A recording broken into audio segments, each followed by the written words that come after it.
ওই মেয়ে এক ছেলের সাথে সম্পর্ক আছে, প্রেম করতো। তারপরে ওই মেয়ে কি করলো, যখন বরযাত্রীরা আসলো, মানে ওই মেয়ের বাড়িতে যখন বরযাত্রীরা আসলো, তখন ওই মেয়ে ওই ছেলের হাত ধরে পলায় গেছে। পলায় গেছে, ওই রাত্রি পলায় গেছে। এখন কি করবে?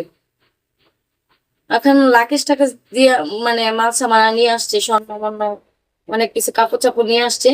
তো মেয়ে রেডি করব। তারপর বাসর ঘরে এই মেয়ের রুমে গেছে। মেয়ের রুমে যাওয়ার পরে ওই মেয়ে ওই ছেলের হাত ধরে পলায় গেছে।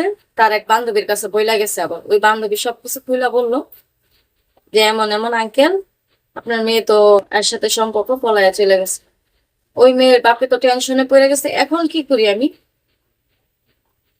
তারপরে কি করবো, তো আমার বাপে তো ওই জায়গায় অনেকদিন যাবত চাকরি করে। আমার বাপের ডাক দিয়া বললো যে এই শুই না যাও, এই সমস্যা হয়েছে।